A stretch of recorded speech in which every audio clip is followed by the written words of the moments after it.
ബിസ്മില്ലാഹിർ റഹ്മാനിർ റഹീം. അസ്സലാമു അലൈക്കും വറഹ്മത്തുള്ളാഹി വബറകാതുഹു.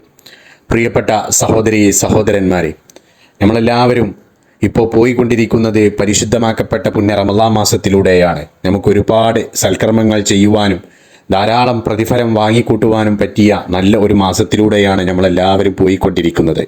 അപ്പോൾ ഇന്നത്തെ വിഷയം എന്തെന്ന് വെച്ചാൽ, അത്തായം കഴിച്ചിട്ടും അത്തായത്തിൻ്റെ കൂലി ലഭിക്കാത്തവർ ആരൊക്കെ എന്നതിനെക്കുറിച്ചാണ് നമ്മൾ മനസ്സിലാക്കുവാൻ പോകുന്നത്. ചെറിയ ഒരു കാര്യം ശ്രദ്ധിച്ചു കഴിഞ്ഞാൽ വലിയ ഒരു പ്രതിഫലമാണ് നമുക്കെല്ലാവർക്കും കിട്ടുന്നത്. പലരും ഇത് മറക്കാറുണ്ട്.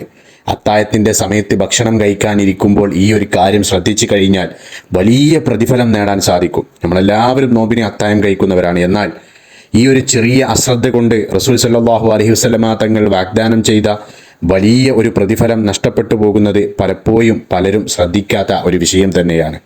നോമ്പെടുക്കാൻ വേണ്ടി അത്തായം കഴിക്കുന്നവന് ഒരു ഒട്ടകത്തിനെ അറുത്ത് വിതരണം ചെയ്തവന് ലഭിക്കുന്നതിന് സമാനമായ കൂലിയാണ് വാഗ്ദാനം ചെയ്യപ്പെട്ടത്.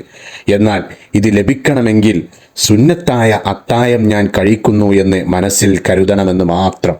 ഈ ഒരു ചെറിയ കാര്യം മാത്രം കരുതിയാൽ മതി. എന്നാൽ ലഭിക്കുന്നതോ വലിയ നേട്ടമാണ്. അതുകൊണ്ട് ശ്രദ്ധിക്കുക. അത്തായം കഴിക്കുന്നതിന് മുമ്പ് നിങ്ങൾ അത്തായം കഴിക്കുന്നതിന് മുമ്പ് എന്താണ് കരുതേണ്ടത്? സുന്നത്തായ അത്തായം ഞാൻ കഴിക്കുന്നു എന്ന് മനസ്സിൽ കരുതുക. സുന്നത്തായ അത്തായം ഞാൻ കഴിക്കുന്നു എന്ന് മനസ്സിൽ കരുതി എന്ത് ചെയ്യുക? ബിസ്മി എന്ന് പറഞ്ഞിട്ട് അത്തായം കഴിക്കുക. ഇങ്ങനെ ചെയ്തു കഴിഞ്ഞാൽ ഒരു ഒട്ടകത്തിന് അറുത്ത് വിതരണം ചെയ്തവന് ലഭിക്കുന്നതിന് സമാനമായ കൂലിയാണ് അവർക്ക് ലഭിക്കുന്നത് എന്ന്. അപ്പോൾ ഈ കാര്യം പ്രത്യേകം ശ്രദ്ധിക്കുക.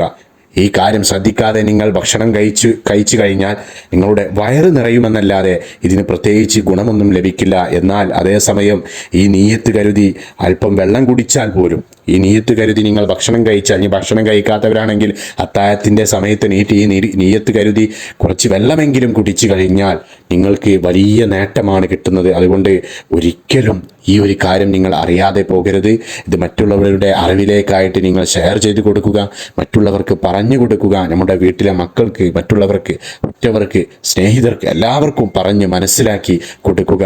അല്ലാഹു സുബ്ഹാനഹു വ തആല നമ്മുടെ എല്ലാവരുടെയും സൽക്കർമ്മങ്ങൾ സ്വീകരിക്കട്ടെ. പരിശുദ്ധമാക്കപ്പെട്ട പുണ്യ റമളാൻ മാസത്തിലൂടെ നമ്മൾ കടന്നു പോകുന്നു. ഈ റമളാൻ മാസത്തിലെ നാം ചെയ്യുന്ന ഓരോ സൽക്കർമ്മവും, ഓരോ ഇബാദത്തും, സൽക്കർമ്മങ്ങൾ എല്ലാം നാളത്തെ നമ്മുടെ ആഖിറ ജീവിതത്തിലേക്ക് എല്ലാം ഒരു മുതൽക്കൂട്ടാവട്ടെ. അല്ലാഹു സുബ്ഹാനഹു വ തആല നമ്മുടെ സൽക്കർമ്മങ്ങളെല്ലാം തന്നെ സ്വീകരിക്കട്ടെ. ആമീൻ ആമീൻ ആമീൻ യാ റബ്ബൽ ആലമീൻ.